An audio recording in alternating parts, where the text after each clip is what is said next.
وعلى آل سيدنا محمد وبارك وسلم عليه. بسم الله الرحمن الرحيم. الحمد لله رب العالمين.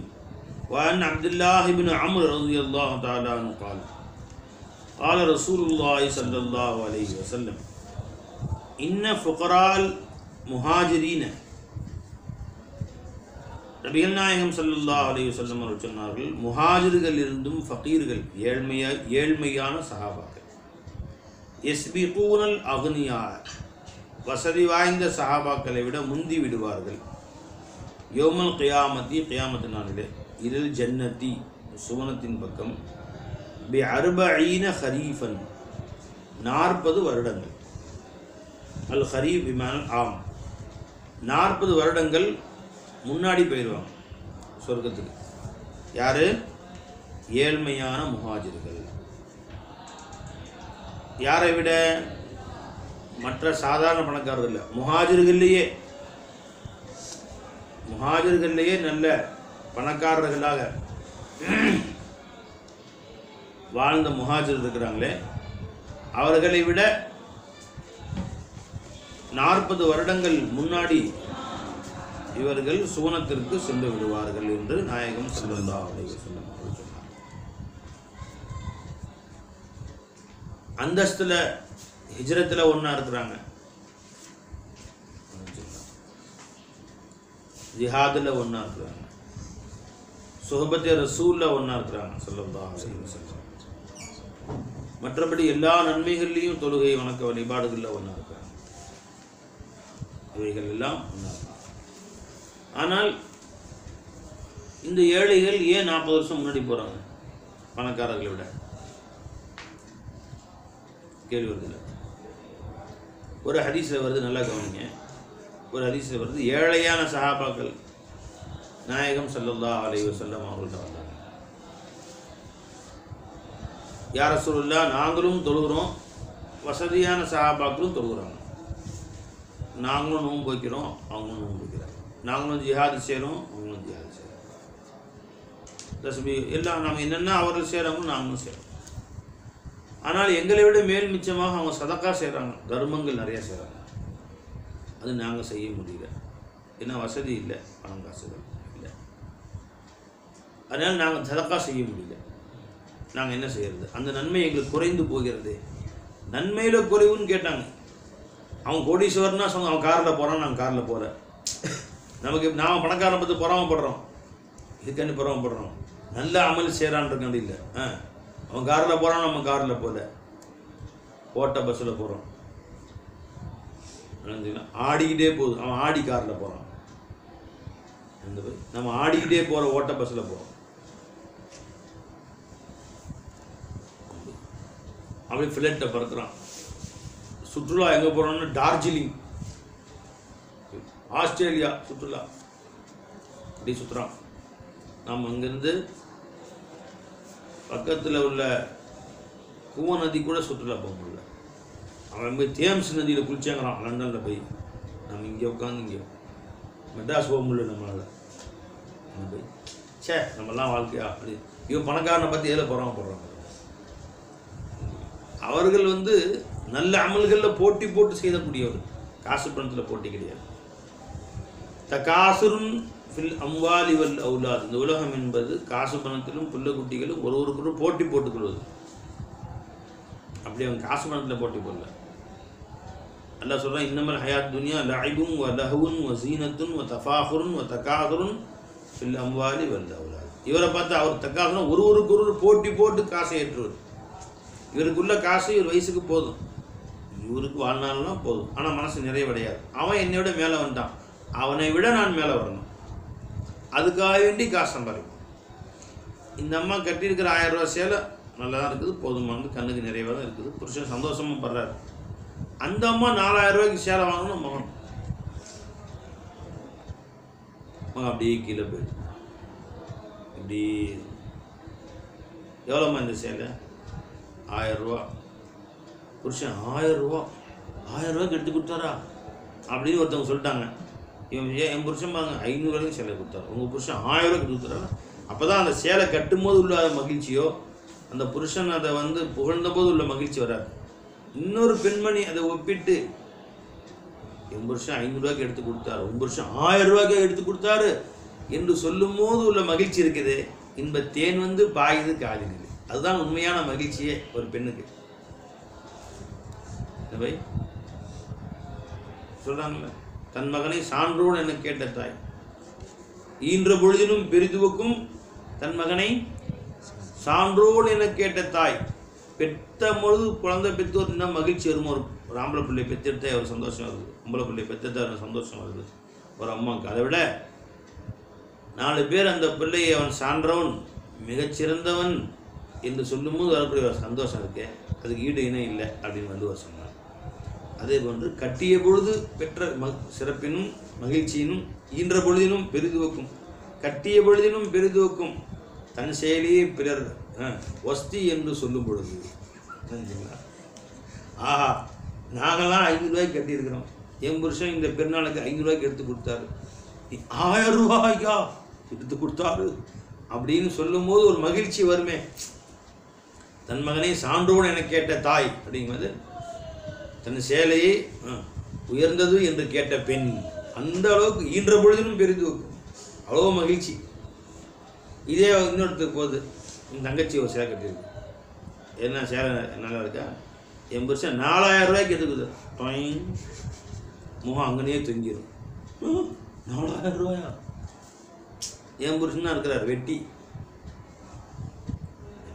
1000 ரூபாய்க்கு எடுத்து கொடுத்தார். அப்படியே அந்த முகமெல்லாம் ஆடி போயிடும். நம்ம மனுஷன் இது போதுமா உனக்கு, எனக்கு இது போதுமா, அல்ஹம்துலில்லாஹ் எனக்கு போதுமானவரை எல்லாம் கொடுத்துருக்குறான். தகாசுருங்கிறான், அவரை பார்த்து இவர் பெரிதாக்குவார், இவரை பார்த்து அவர் பெரிதாக்குவார். அதனால தான் பொஞ்சாதிட்ட பொய் சொல்கிறது ஜாயிதுன்னு தாங்க, இவரை கட்டுப்படுத்தவே முடியாது. இவங்களை வேற எங்கேயும் எல்லா இடத்துலையும் பொய் சொல்கிறது வேணாம்.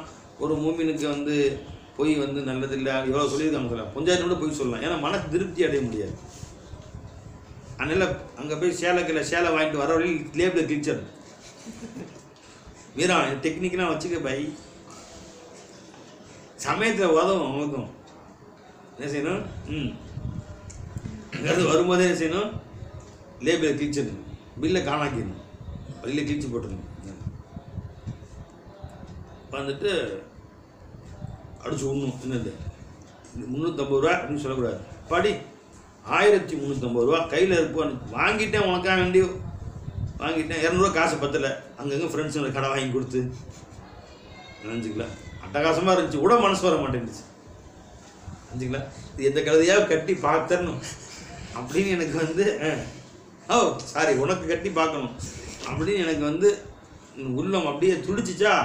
வேறு வழியே இல்லை, காசு பத்தலைனாலும் போட்டு 1350 ரூபா 350 ரூபா தான் அதை வந்து வாங்கிட்டு வந்து புரியா எனக்கு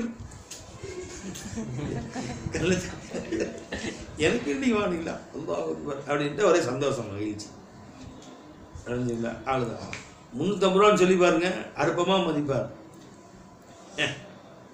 பக்கத்து இருக்காரு எவ்வளோ வாங்கியிருக்கா, நீங்கள் 350 ரூபா சொல்லுங்க அடைஞ்சிங்களா. அந்த மாதிரி ஒரு கொஞ்சம் உடான்னு சேர்த்து விட்டுக்கலாம், அவங்க மனசு நிறைய வேலை இருக்காங்க.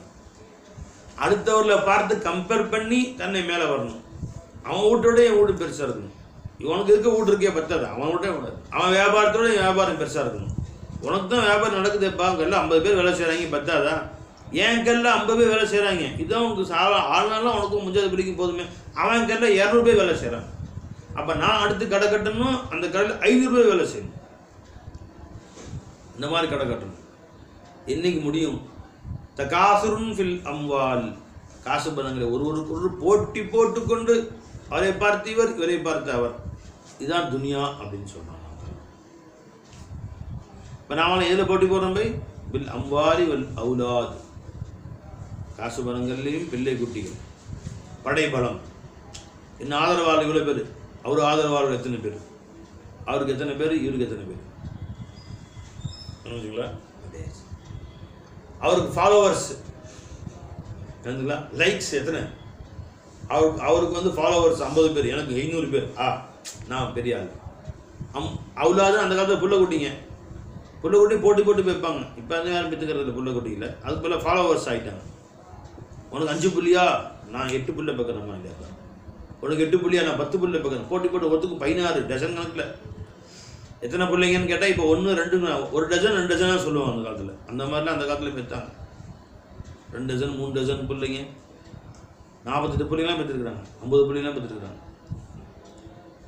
புரிஞ்சுங்களா? இப்போ அந்த மாதிரிலாம் இல்லாமல் போயிடுச்சு. நீங்கள் அப்போது இப்போ அதுக்கு பேர் என்ன அர்த்தம்? என்னுடைய ஆதரவாளர் எத்தனை பேர், இந்த கட்சியில் இவ்வளோ பேர் ஆதரவாளர், அவருக்கு அவரை பேர், இவர் போனால் பின்னாடி 5 கார் போகுது, அவர் போனால் பின்னாடி 10 கார் போகுது, அவர் அந்தஸ்து கூட. அரசியல் கட்சி விடுங்க, இன்னைக்கு ஆன்மீக கட்சியிலையும் எப்படி ஆயிடுச்சு. துறவிகள்லாம் யாருங்க?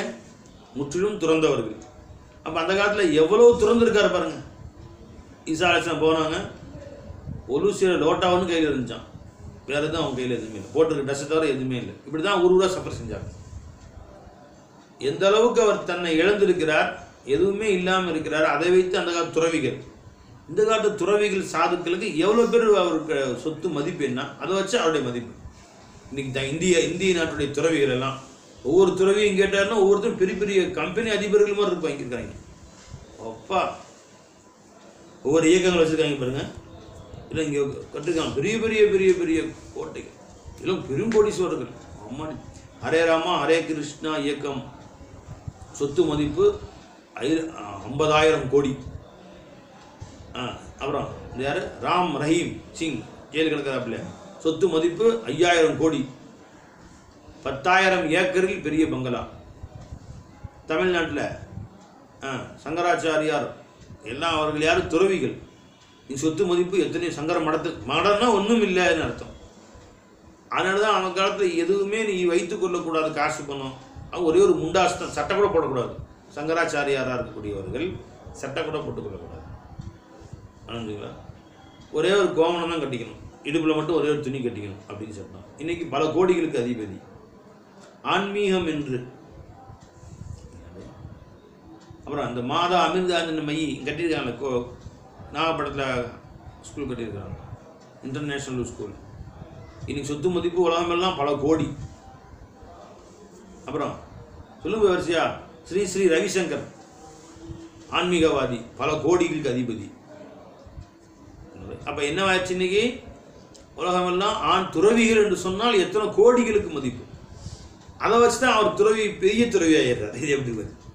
இவருக்கு போனால் இவர் பின்னாடி 10 கார் வருது, இவர் சாதா துறவி. இவர் போனால் இவர் 100 கார் வருது, பெரிய துறவி, பெரிய மகான்.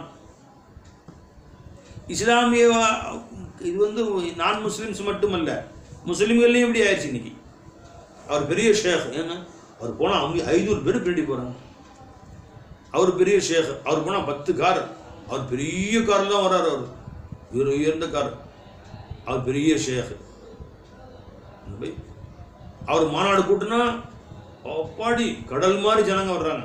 இவர்கிட்ட ஒன்றுமே இல்லை, இவர் ஆதரவாளர்கள் ரொம்ப கம்மி. அப்போ சாதா ஷேக் எப்படி ஆச்சு பாருங்க. இவருக்கு எவ்வளோ பேர் ஃபாலோவர்ஸ்? இவருடைய முரீதுகள், மாணவர்கள் 10 பேர் தான். அவருக்கு 10 லட்சம் பேர். படியோ பெரிய ஷேக். ஃபாலோவர்ஸ் நிறையா இருக்கிறாங்க, ஃபாலோவர்ஸ் கம்மியாக இருக்கிறாங்க. சொத்து நிறைய சேர்த்துட்டார் அவர், பெரிய ஷேக்கு. சொத்து கம்மியாக இருக்கார், சின்ன ஷேக்கு. இஸ்லாமியர்கள் எப்படி ஆயிடுச்சு? அவர் ஒரு ஊருக்கு போனால் தெருவிலேருந்து எல்லாம் தஃப் அடிச்சு அப்படியே தெருவே இங்கே பார்த்தாலும் வால் போஸ்ட்டு.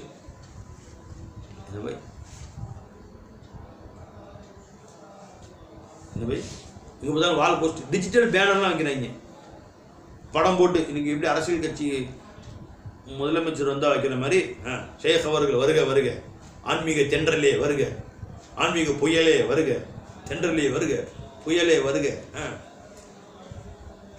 இடி முழக்கமே வருக, டிஜிட்டல் பேனர்லாம் வச்சு தெருவே 2 பக்கம் 2 தஃப் அடிச்சு வரவேற்று.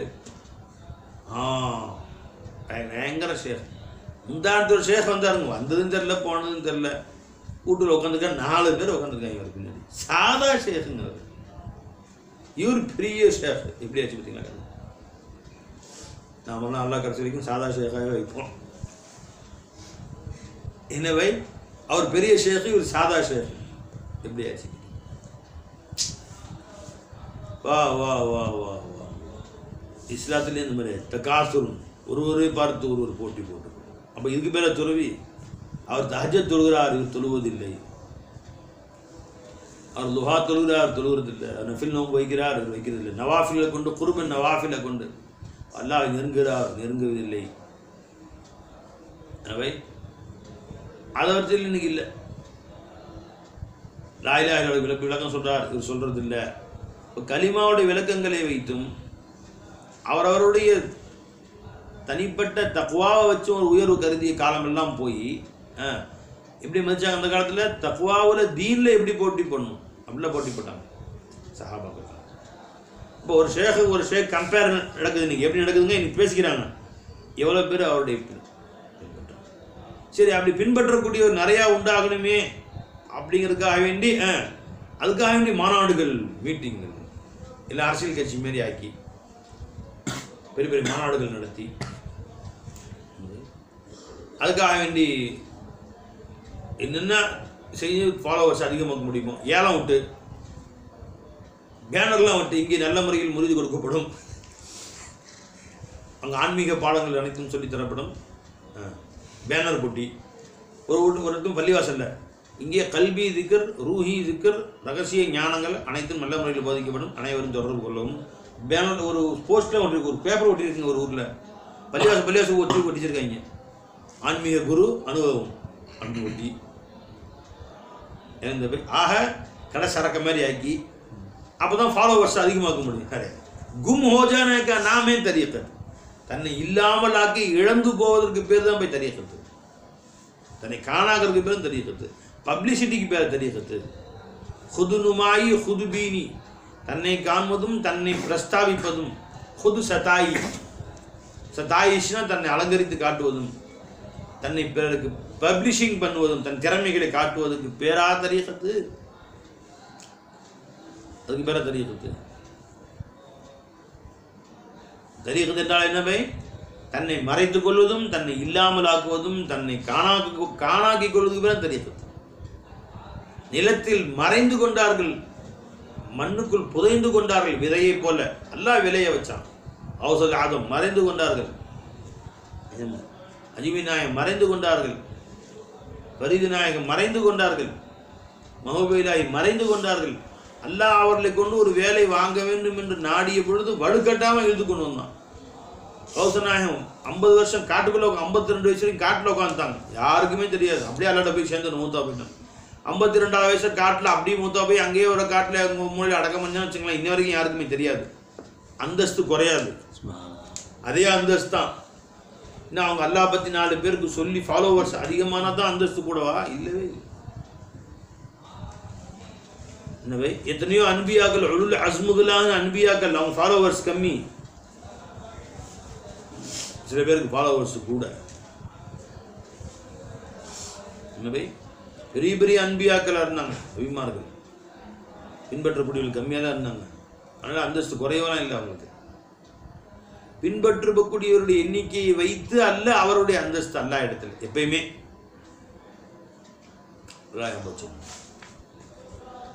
எனவே 52 வயசுல எஜமா மூத்தா போய் கபரில் அடக்கமாயிருந்தாலும் நம்முடைய எஜமா கௌஸ் நாயகம் இருக்கு, அவங்களுடைய புனித பாதங்கள் நம் தலையிலும் தோளிலும் கண்ணிலும் உண்டாகட்டுமாக.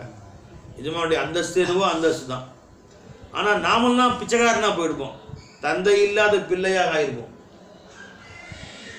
அந்த ஞானங்கள் நமக்கு எப்படி கிடைச்சிருக்கும்? அதனால நமக்காக வேண்டிய அல்ல அவங்க வெளியே கொண்டு வந்தோம், அவங்களுக்காக வேண்டிய அல்ல. 52 வயசுல வெளியே வந்து 95 வயசு வரைக்கும் எஜமா சுமார் 40 ஆண்டு காலங்கள் இந்த லா இலாஹ இல்லல்லாஹ்வுடைய விளக்கங்களை உலக மத்தியில் ஹயாத்தாக்கினார்கள். இன்னைக்கு நாம அவங்க சொன்ன பிச்சையில் நம்ம வாழ்ந்துகிட்டு இருக்கோம், சாப்பிட்டு இருக்கோம்.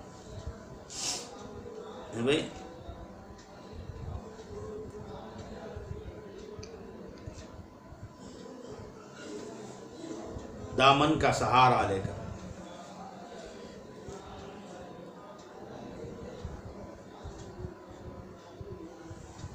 टुकड़ा हरेक जोली में उनका जरूर है, टुकड़ा हरेक जोली में उनका जरूर है.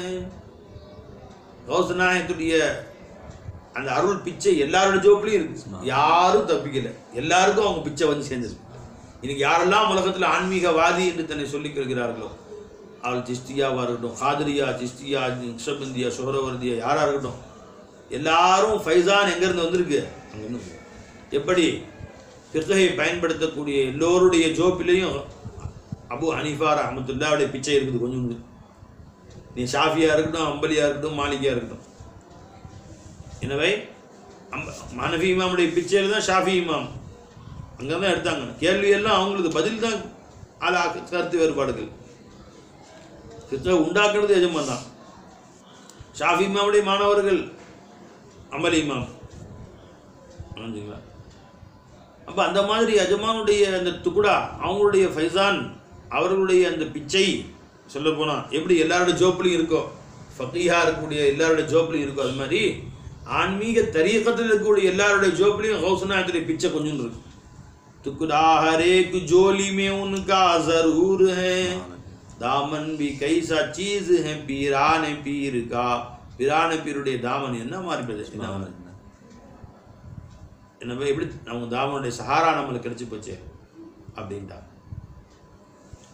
அப்போ அவர்கள் அவங்க தான் அல்லாஹ்வுல வெளியே கொண்டு வராவிட்டாலும் மஹபூபே இலாஹி நிஸாமுபே இலாஹி டெல்லியில் எங்கேயோ ஒரு மூலையில் உட்காந்து 12 காலம் பல ஆண்டுகள் 20 வருஷம் 30 வருஷம் தாவம் செய்கிறாங்க. அல்லாஹ் பற்றி நினச்சிடா இருக்கிற யாருமே அவங்கள பற்றி தெரியல. அல்லாஹ் அவங்கள வெளியே கொண்டு வரணும் நாடனா அல்லாஹ் ஜல்ல ஷானு தஆலா வெளியே கொண்டு வரணும். ஃபரீது நாயகம் தன்னை விட்டு மறைத்து கொண்டு காடு காடாக போனாங்க. காடுகளில் போய் தவம் செஞ்சாங்க. அங்கேயும் ஜனங்க வந்து கூட்டிடுறாங்க. உடனே அவர்கிட்ட இன்னொரு காட்டுக்கு போயிடுவாங்க. அங்கேயும் ஜனங்க வந்து கூட்டிடுவாங்க. இன்னொரு காட்டுக்கு போவாங்க. இப்படியா கடைசியாக நடுக்காட்டில் சிங்கம்புலி வச்சுக்கிற காட்டில் போயிட்டு உட்காந்தாங்க. அல்லாஹ் அதுக்கு செஞ்சுக்கிட்டு மக்கள்லாம் வரக்கூடாது. அங்கேயும் 4 பேர் வந்துட்டாங்க. என்ன ரொம்ப தாங்க முடியலையே, மக்கள் மறந்துட்டு போயிட்டு இருக்காங்களே.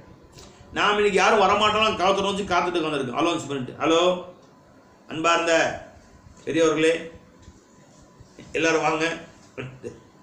அவங்க கூப்பிடுறாங்க, வர வேணும்னு ஓடுறாங்க, எல்லாம் வர்றாங்க. கடைசியாக எல்லாம் சொன்னோம், நான் ஃபரீது நாயகத்திட்ட நான் எப்படி அடியாரில் ஆதரிக்கணும் அது மாதிரி உங்கள் மேலே கடமை, நீங்கள் ஆதரிங்க அடியார்களை. நடுக்காட்டில் உட்காந்து அங்கே வரக்கூடியவர்களுக்கு தாலீம் செஞ்சாங்க. அந்த காடு இன்னைக்கு பாகிஸ்தானில் முக்கியமான ஒரு ஊராயிருச்சு. பாக்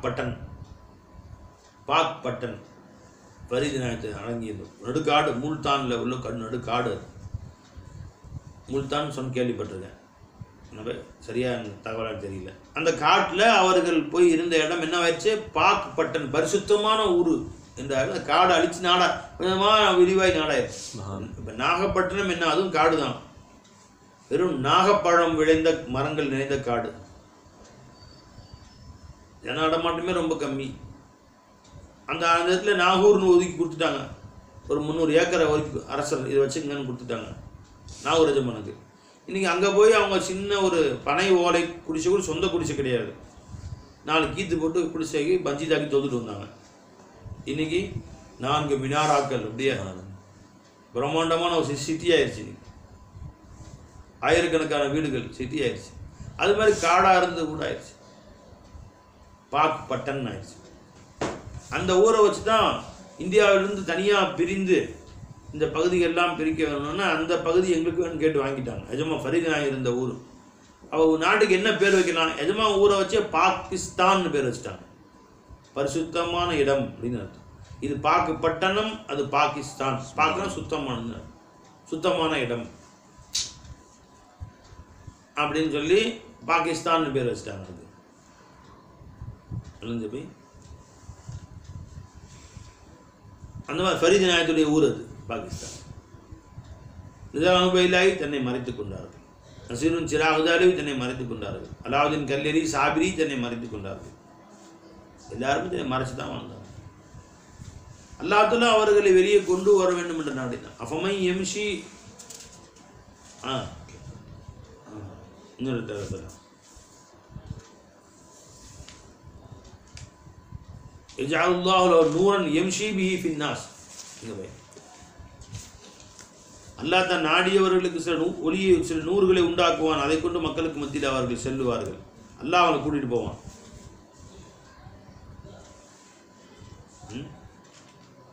யம்ஷி பிஹி ஃபின்னாஸ்னு வரும்.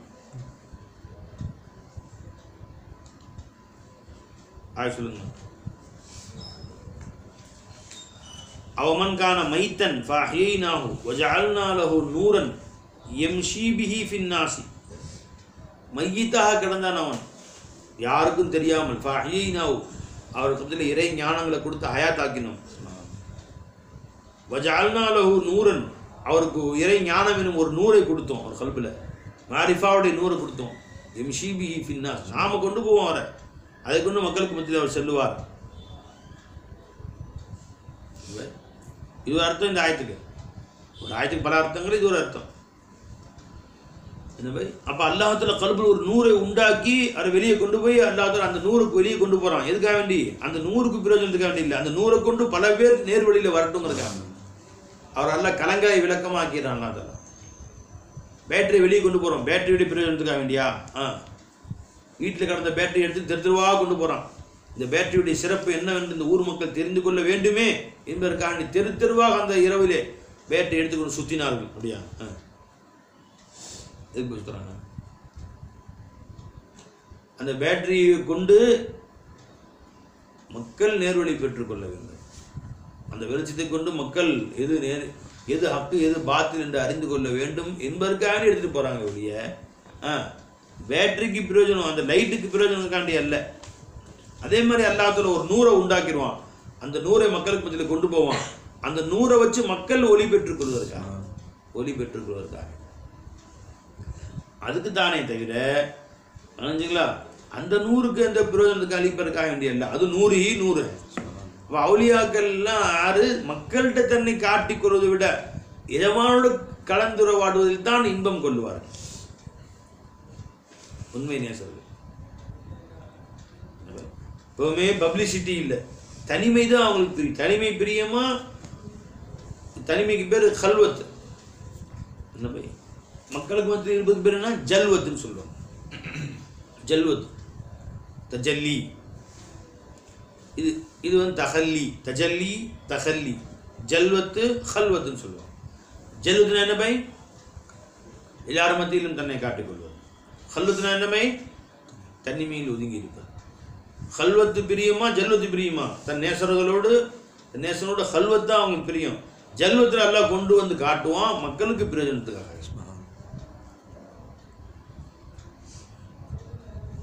கல்யாணம் முயற்சி பை மீரா பைக்குன்னு வச்சுக்கோங்க. ஹல்வத்து பிரியப்படுவாரா ஜல்வத்து பிரியப்படுவாரா? இப்போ பார்த்தா திருவிழா சுற்றுறார் மனைவியோட, ராவும் பகலும் வீட்டுக்குள்ளே வர்றதில்லை. எனவே இதே பிரியப்படுவாங்களா? வீட்டுக்குள்ள தனிமையாக இருந்து பிரியப்படுவாங்களா? பிரியப்படுவாங்க. நேசர்கள் தனித்திருக்க பிரியப்படுவார்கள். அதே மாதிரி அல்லாஹ்வோடு உண்மை நேசர்கள் இறைவனோடு தனித்து இருக்க வேண்டும். அவனோடு தன் நேரங்களை செலவு செய்ய வேண்டும். நான் உண்டு, என் ரப்பு உண்டு, வேறு யாரும் குறுக்காக வரக்கூடாது. அப்படி என் ரப்போடு சில நேரங்கள் எனக்கு இருக்க வேண்டும் என்றுதான் அவர்கள் பிரியப்படுவார்கள். போட்டி என்ன போகிறாங்க என்ன ஏன் சொன்னேம்மா? அப்போ ஷேഖனாவே இன்னைக்கு என்ன ஷேഖமார்கள்னாவே யார் பெரிய ஷேഖு? இதுகிட்ட போய் முடிது வேண்டனே, பெரும் 10 முடி தான் இருக்கிறாங்க. அவரு பாருங்க 500 முடிவு இருக்கிறாங்க. இப்போ பார்த்தாலும் காரில் இனோவா காரு பயப்பாடி, முன்னாடி 10 காரு பின்னாடி 10 காரு, அவர்கிட்ட முடிவு வாங்காமல் போயிட்டு நினச்சிருக்கு. அப்போ இந்த ஷேഖமார்களை எப்படி தர பார்த்தாங்க? துனியா வச்சு ஷேഖ் இட போடுற மாதிரி. அவர்கிட்ட நிறையா துனியா இருந்தால் பெரிய ஷேഖு, கம்மி துனியா இருந்தால் கம்மி ஷேഖு. அவர் ஃபாலோவர்ஸ் நிறையா இருந்தால் அவர் பெரிய ஷேഖு, ஃபாலோவர்ஸ் கம்மியாக இருந்தால் கம்மி ஷேഖு. அவர் பெரிய ஹான்கா கட்டியிருக்கார், 10 இடத்துல பிரம்மாண்டமான ஹான்கா, பெரிய ஷேഖு. இவர் ஒன்றுமே இல்லை, குடிசை வீடு, இவர் சாதா ஷேഖு. அல்லாஹு அக்பர் கபீரா. எனவே தகாசுருன் ஃபில் அம்வால் வல் அவுலாத், பின்பற்றக்கூடியவர்களும் செல்வத்திலையும் ஒருவருக்கு போட்டி போட்டுக் கொள்வது தான் என்று உலகமாகிவிட்டது. ஆனால் சஹாபாக்களை பற்றி எல்லாம் சொல்கிறோம். ஃபஸ்தபிகுல் ஹைராத், நன்மைகளில் போட்டி போடுவாங்க முந்தி கொண்டு. தெரிஞ்சுங்களா? அவர் ஒன்று செஞ்சுட்டா அல்லாஹூ நான் செய்ய முடியலையே, உடனே இவங்க போட்டி போடுவோம். எனக்கு உனக்கு எனக்கு உனக்குன்னு போட்டி போட்டு இதில் பை ஜிஹாதில் சண்டை போகிறதுல போட்டி, உயிர் தியாகம் செய்கிறதுல போட்டி, ரசூலுல்லாஹ் ஹிதுமத் செய்கிறதுல போட்டி, பள்ளிவாசல் ஹிதுமத் செய்கிறதுல போட்டி.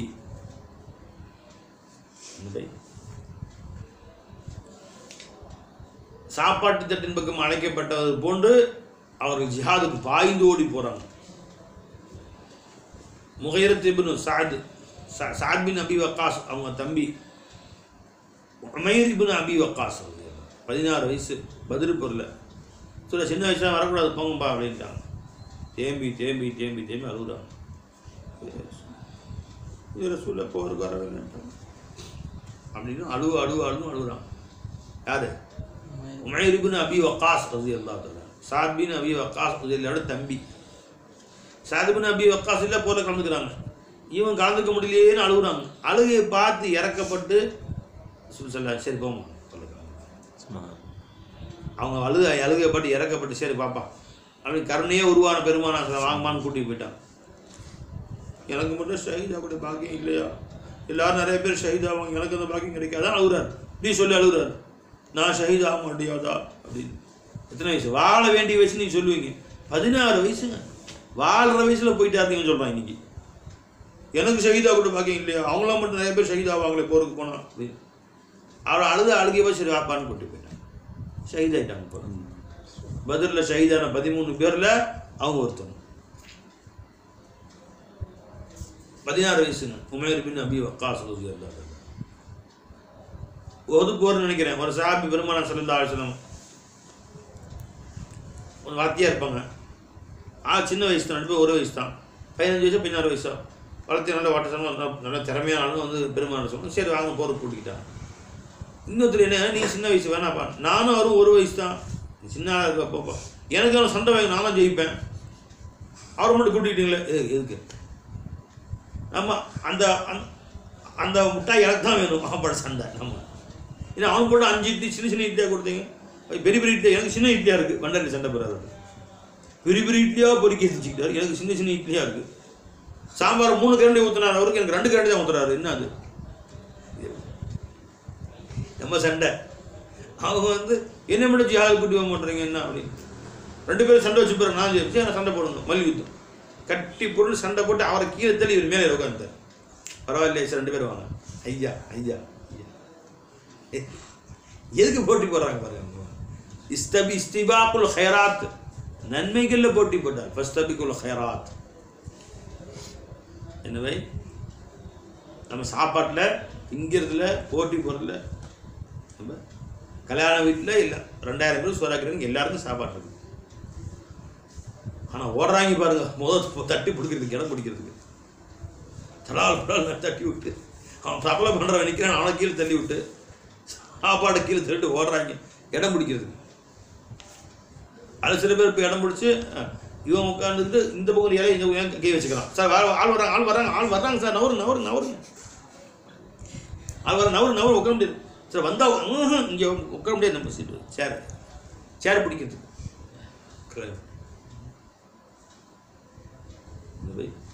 புது வீடு கட்டி குடி போகிறதுக்கு சாப்பாடுக்கு எல்லாம் வாங்கணும்னு தள்ளிட்டு போய் நிலக்கதவு இருக்குல்ல தள்ளிட்டே உள்ளே போயிட்டாங்க. எல்லாம் வந்து புதுசாக உள்ளே போகும்போது அப்போ தான் காயாமல் வந்துருக்கு பார்த்து. சர்கார் நாயக் சொன்னாங்க ஏதோ போட்டு எல்லாம் போய் தள்ளி நெருக்கடிச்சு தள்ளினதுல அது வந்துருச்சு. இது கையோட பேஞ்சிருக்கு, அதையும் தள்ளிட்டே உள்ளே போயிட்டாங்க. இதெல்லாம் நிலப்படி வந்துக்கிட்டு இருக்குன்னு பார்க்குறாங்க. கீழே விழுக இடம் அப்படி வந்து நவுந்தே வருது பின்னாடியே. இந்த மாதிரி சாப்பாட்டில் போட்டி, பஸ்ஸில் இடம் பிடிக்கிறதுக்கு போட்டி, ட்ரெயினில் இடம் பிடிக்கிறதுக்கு போட்டி, தொழுகையில் பள்ளிவாசலுக்கு ஓடுது. 1000 பேர் மஸ்ஜித் கட்டிருக்காங்க, ஒரு சஃபில் மட்டும் 50 பேர் நிற்கிறாங்க. 200 பேருக்கு தொழுகிற மாதிரி சஃபு கட்டிருக்காங்க, 10 பேர் தான் நிற்கிறாங்க பள்ளிவாசலில். அதுக்கு போட்டியும் கிடையாது, ஒன்றும் கிடையாது. பெருமானார் சொன்னாங்க, முன் சஃபுடைய முதல் சஃபுடைய சிறப்பை அறிந்து கொள்வீர்கள், ஆனால் அவர்கள் ஒருவருக்கொருவர் போட்டி போட்டுக்கொண்டு கடைசியில் சீட்டு குலுக்கி போடுற மாதிரி ஆயிடும். ஒரே அடித்தடியாக போய் சமாதானம் சண்டை போடுறதுக்கு இப்போ என்ன 200 பேர் இருக்கிறோம், முன் சஃபர் 50 பேர் நிற்க முடியும். நாங்கள் ஃபஸ்ட்டு வந்தோம் எல்லாம் சண்டை போடுக்கிறோம், எனக்கு ஒரே பிரச்சனையாக இருக்குது. 200 பேரை எழுதுங்கப்பா, சீட்டு எழுதி கொடுங்க, எல்லாம் சீட்டு குலுக்கி போட்டு சாதிக்கு முன்னாடி போ, மீரான் முன்னாடி போய் நில்லு என்று இவ்வாறாக அவர்கள் சீட்டு குலுக்கி போடும் நிலைமை உண்டாகிவிடும். அந்த முன்சஃபுடைய சிறப்பை அவர் அறிந்து கொள்வார்கள். ஆனால் அப்படின்னு நாங்கள் சொல்லலாம். இது யாருக்கு ஓடுது? அப்போ தீனில் இஸ்திபாக் இல்லை இதான் போயிடுச்சு. அதான் சஹாபாக்கள். அதெல்லாம் சஹாபே வாலே ஜிந்தகி சாப்பாட்டுக்கு போட்டி போட்டுருக்காங்க, இலையை பிடிக்க ஓடுறாங்க எல்லாம். அது சஹாபே வாலே ஜிந்தகி, ஜிஹாதுக்கு சண்டை போட ஓடினார்கள். அதாங்க சஹாபே வாலே ஜிந்தகி, சஹாபாக்களுடைய வாழ்க்கை. இஸ்திபாக்குல் ஹைராத். ஆக எதுக்கு பேச்சு வந்துச்சு? அப்போ ஏழை சஹாபாக்கள் பெருமானாரிடத்திலே அவர்கள்லாம் வண்டியில் போகிறோம், காரில் போகிறோம், குதிரையில் போகிறோம் அப்படி சொல்லல. யாரை சொல்லல, நாங்கள் எல்லா அதற்காடி எங்களால் முடிஞ்ச அளவு செய்கிறோம், அவங்களும் செய்கிறாங்க. ஆனால் மேற்கொண்டு தர்மம் செய்கிறாங்க, நாங்கள் தர்மம் செய்ய முடியலையே, அந்த வாய்ப்பு எங்களுக்கு கிடைக்கலையே. இப்போ நாயகம் ஸல்லல்லாஹு அலைஹி வஸல்லம் அவர்கள் அப்படியா, சரி இப்போ நான் அவன் சொல்லித்தரேன் செய்யுங்க. அவர்கள் செய்யக்கூடிய இந்த பணத்தால் செய்யக்கூடிய எல்லா நன்மையும் உங்களுக்கு கிடைச்சிடும். தர்மம் செய்கிறாங்கல்ல, என்ன 5 நேர தொழுகைக்கு முன்னாடி 33 சுப்ஹானல்லாஹ், 33 அல்ஹம்துலில்லாஹ், 33 34 தடவை அல்லாஹ் அக்பர் சொல்லுங்கள். இது சொன்னீங்கன்னா அவங்களுக்கு அந்த நன்மை கிடைச்சிடும். சந்தோஷம் தான், எங்களுக்குள்ள பரிமாறிக்கிட்டாங்க. சுப்ஹானல்லாஹ் சுப்ஹானல்லாஹ். இதை பணக்கார சஹாபா பார்க்குறாங்க, என்ன திடீர்னு அவங்கெல்லாம் சேர்ந்து உட்காந்து சுபா என்னமோ கையை விரல ஆட்டுறாங்க, என்னன்னு தெரியலையே, அவசியமா விளைஞ்சா மெதுவாக கேட்குறாங்க. என்ன இல்லை சும்மா ஒன்றும் இல்லை, அப்படி ஏன் கற்பனை பை அப்படிலாம் கிடைக்கும். ஹதீஸில் வந்து அவங்க தெரிஞ்சுக்கிட்டாலும் வருது, நான் கற்பனை சொல்கிறேன் நடந்திருக்கும் அப்படின்னு. என்ன அது, அதெல்லாம் ஒன்றும் இல்லை. அப்படி அப்படியா, உன் பிள்ளைக்கு கல்யாணம் நீ ஆமாம் எவ்வளோ 10,000 நான் தரேன், இல்லை 10,000 வச்சு என்னன்னு சொல்லு. இல்லை ஒன்றும் இல்லை, சுப்ஹானல்லாஹ் அல்ஹம்துலில்லாஹ்னு பெருமை நான் சொல்ல சொன்னாங்க, அந்த நன்மையெல்லாம் அப்படியே கிடச்சிருமா அப்படின்னு சொன்னாங்க. சொல்லலாம் உடனே ஃபோன் எல்லா சஹாபாத்துக்கும் வாட்ஸ்அப்பில் போட்டு ஃபேஸ்புக்கில் போட்டு விட்டாங்க, எல்லா பணக்கார சஹாபாக்களுக்கும். அடுத்த நாள் தொழுவு முடிஞ்சு எல்லா சத்தமாக சுப்ஹானல்லாஹ் சுப்ஹானல்லாஹ் சுப்ஹானல்லாஹ், எல்லா பணக்கார சஹாபாக்களும் உட்காந்து அல்ஹம்துலில்லாஹ். என்னடா இது தெரிஞ்சுக்கிட்டாங்க அவங்க, போட்டி போட்டுட்டு நாம் மறத்து செஞ்சு அவங்க தெரிஞ்சுக்கிட்டாங்களே. உடனே மறுபடியும் பெருமை யாரை சொல்லலாம், நாங்கள் போட்டோம்ல திட்டம், அதை அவங்க தெரிஞ்சுக்கிட்டாங்க. இப்போ அவங்க சுப்ஹானல்லாஹ் அல்ஹம்துலில்லாஹ் சொல்ல ஆரம்பிச்சிட்டாங்க. இப்போ எல்லாத்துக்கும் ஈக்குவலாக போச்சு, இந்த சுப்ஹானல்லாஹ் அல்ஹம்துலில்லாஹ் ஈக்குவலாக செஞ்சுட்டோம், அதுக்கு மிச்சமாக தர்மம் எக்ஸ்ட்ராவில் போச்சு, இப்போ நன்மையில் நாங்கள் குறைஞ்சிட்டோமே, அவங்க மேலே போயிட்டாங்களே. ذَلِكَ فَضْلُ اللَّهِ يُؤْتِيهِ مَن يَشَاءُ. அது அல்லாஹ் சில பேருக்கு செய்யக்கூடிய ஃபதுல் பா, என்ன செய்ய முடியும், வச்சுக்கணும் விட்டுருங்கட்டா. ஏன்னா பை அது அல்லாஹ் சில பேருக்கு செய்யக்கூடிய ஃபதுல், சில பேர் செய்யக்கூடிய சிறப்பு, அதை என்ன செய்ய முடியும், விட்டுருங்க அப்படின்னு நாயகம் சொல்கிறாங்க. அப்போ எப்படி போட்டி போட்டாங்க சரிம்மா? அப்போ சொல்ல போனால் பணக்காரர்கள் நன்மை கூட செஞ்சுருக்காங்கல்லம்மா, இவங்களை விட அவர்கள் கூட சஹாபாக்கள் தானே எல்லா நன்மையும் செஞ்சுருக்கிறாங்க, எக்ஸ்ட்ரா தர்மம் செஞ்சுருக்கிறாங்க. அப்போ தர்மத்துக்காக வேண்டி இவர்களை விட அவர்கள் கூட சொர்க்கத்துக்கு முன்னாடி 40 வருஷத்துக்கு முன்னாடி சொர்க்கம் போகணுமா இல்லையா? அப்போதான் ஏழை சஹாபாக்கள் 40 வருஷம் பின்னாடி சொர்க்கம் போகிறாங்க. அது காரணம் சொல்லுங்கள். மற்றபடி இவங்க எல்லா நன்மையும் செய்கிறார்கள், மேல் மிச்சமாக தர்மம் செய்கிறார்கள். எனவே 40 வருஷம் முன்னாடி பணக்கார சஹாபாக்கள் போயிடணும். ஆனால் பணக்கார சஹாபாக்களோட ஏழை சஹாபாக்கள் 40 வருஷம் முன்னாடி சொர்க்கம் போகிறார்கள். முஸ்லிம் ஷரீஃப் ஹதீஸ். ஏன், என்ன காரணம்?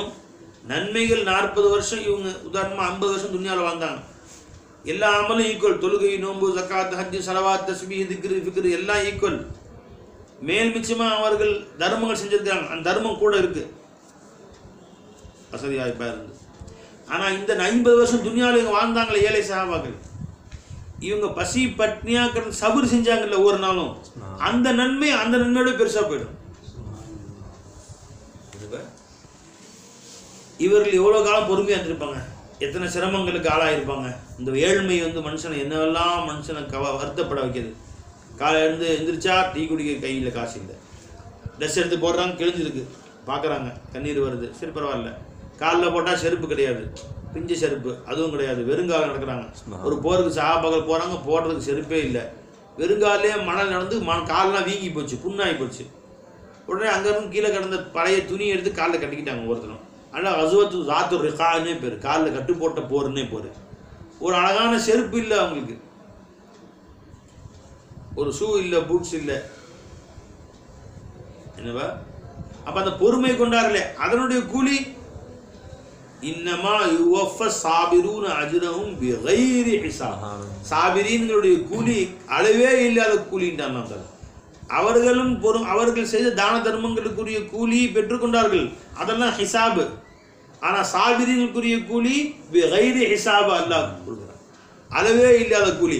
அதனால அந்த பணக்கார சஹாபாக்களை விட ஏழை சஹாபாக்கள் நன்மை கூடிக்குச்சு. 40 வருஷம் முன்னாடி சொர்க்கம் போயிட்டான். இன்னொரு ரிவாயத்தில் 500 வருஷம் முன்னாடி சொர்க்கம் போகிறாங்க. வேறு ரிவாயத்தில், இந்த ரிவாயத்தில் 40 வருஷம், இன்னொரு ரிவாயத்தில் 50 சனா 500 வருஷம் முன்னாடி சொர்க்கம் போயிடுவாங்க. அவ்வளோ ஒரு நன்மை அவங்களுக்கு. தலைக்கு தினத்துக்கு என்ன இல்லை, என்ன வீட்டில் மழை பெஞ்சா உள்ளே ஊற்றுது, வெயில் அடித்தா அப்படி நினைக்கிறாங்க, வெயில் அடித்தா அப்படி வேர்வையால் நினைக்கிறாங்க, வெயில் உள்ள அடிக்குது, படுக்கிறதுக்கு பாய் பண்ண பிஞ்சு இருக்குது, தலான இதில் வேறு கை வச்சுக்கிறாங்க. இது காலையிலிருந்து மாலை வரை எத்தனை மன கஷ்டங்கள், எத்தனை பண கஷ்டங்கள், எத்தனை விதமான துன்பங்கள், இத்தனையும் சகித்தார்கள் அல்லவா? அதனுடைய கூலி அல்லாஹ் ஜல்ல ஷானு தஆலா பிகைரி ஹிசாப் ஆகிடுச்சு. எல்லாத்துக்குமே ஹிசாப் தான் கூலி. இன்னமா யுவஃபஸ் சாபிரூன அஜ்ரஹும் பிகைரி ஹிசாப். கூலி கணக்கே இல்லாமல் கொடுக்குறான் சாபிரீன்களுக்கு. அப்போ ஏழைகள் பட்ட துன்பங்கள் துயரங்களுக்கு அல்லாஹ் விடிவு காலம் கியாமத் நாளில் மற்றவர்களை விட அவர்கள் 500 வருடம் முந்தி சொர்க்கம் போயிடலாம். இந்த அஜர் அவர்களுக்கு கூட கிடைக்குதுன்னு தெரியும்.